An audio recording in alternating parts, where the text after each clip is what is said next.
Today we'll be looking at Module 6, which is International Financial Risk Management. How do international companies manage their risk? By way of module objectives, at the end of this module, students should be able to identify and classify the different types of financial risk that businesses encounter in international markets.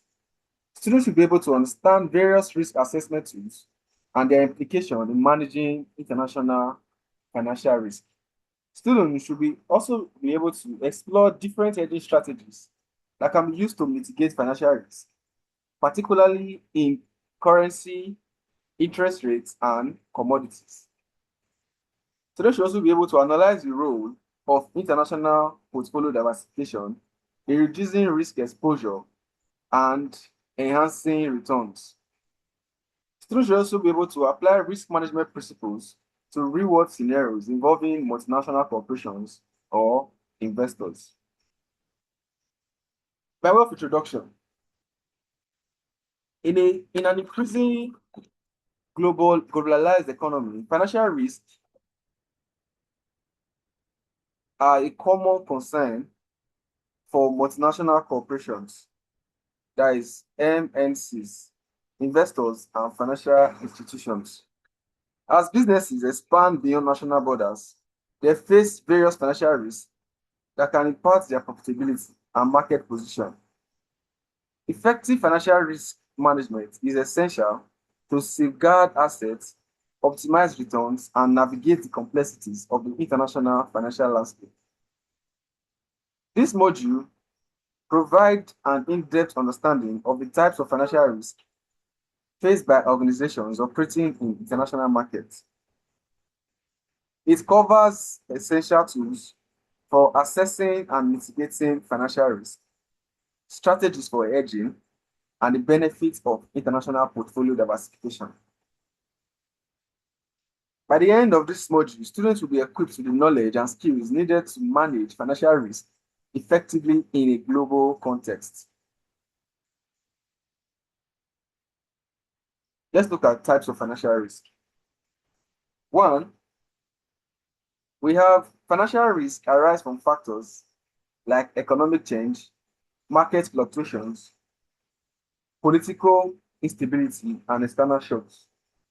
Multinational corporations, investors, financial institutions face exposure to this risk as they operate in international markets.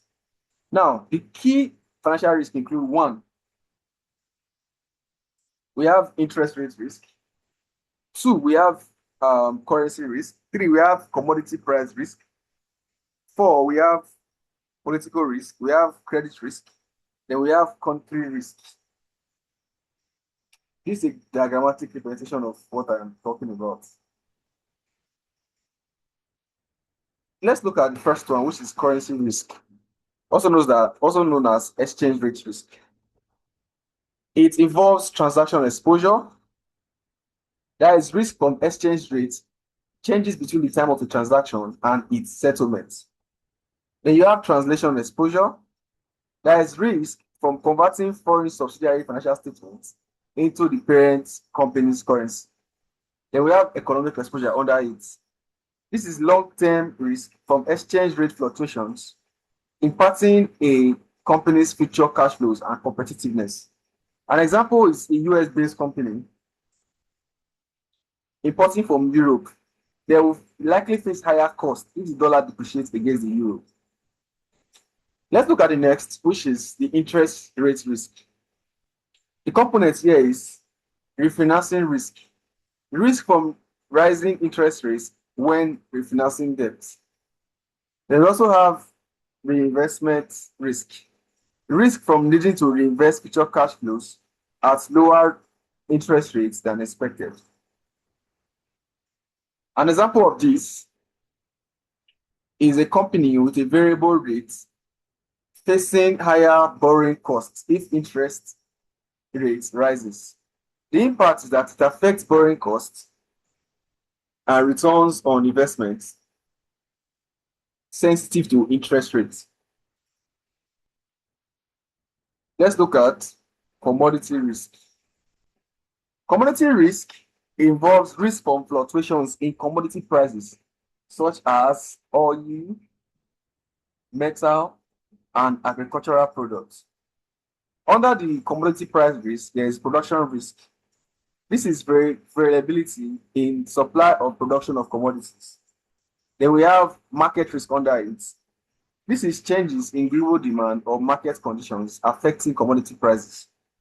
An example is an airline facing higher operational costs if oil prices rise sharply, reducing profitability. Let's look at political risks. These are risks, or this is a risk involving risk of financial loss or disruption due to political instability or changes in a country's policy. Let's look at under it, we have expropriation. This is risk of government seizing foreign assets without compensation, which happens. Then we have regulatory risk. This is the risk of changes in laws, taxes, or trade restrictions affecting foreign investment.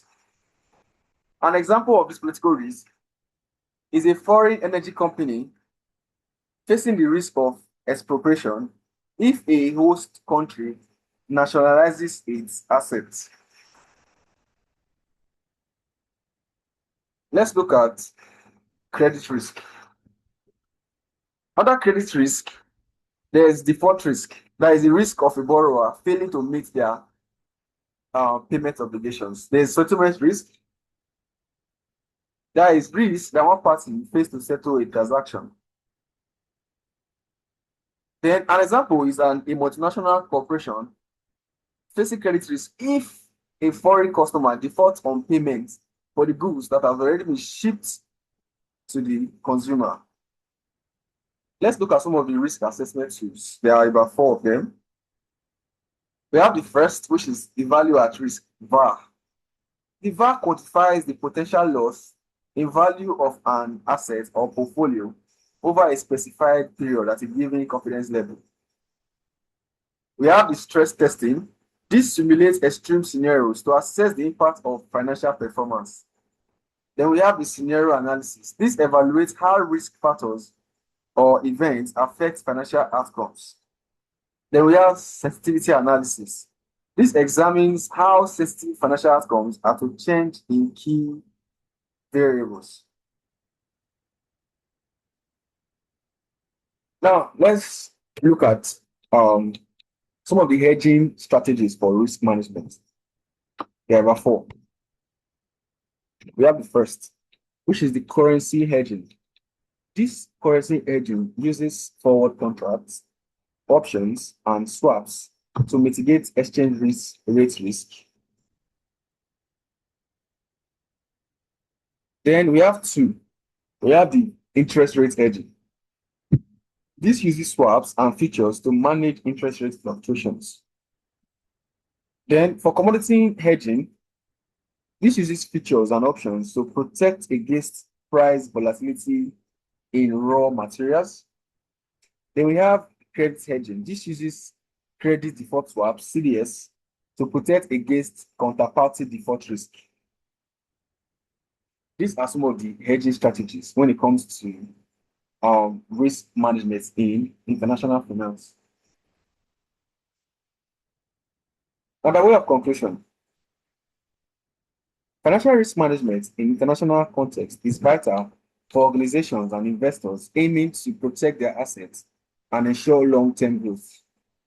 By identifying and understanding the different types of risk, such as currency fluctuations, exchange rate changes, commodity price, volatility, and political instability, businesses can use risk assessment tools to effectively gauge and manage potential losses. Hedging strategies like currency hedging, interest rate swap, and commodity price protection, along with international portfolio diversification, are essential in reducing risk exposure, ensuring stability. As globalization continues to shape and expand financial markets, adopting sound risk management practices will be crucial for organizations to maintain financial stability navigate market uncertainties, and optimize returns across diverse regions and asset classes. Now, at the end of this module, is an assessment session where part A, we cover 15 multiple choice questions, testing your understanding of financial risk and others, while part B will involve a report. That's for module 6. I'll see you in module 7.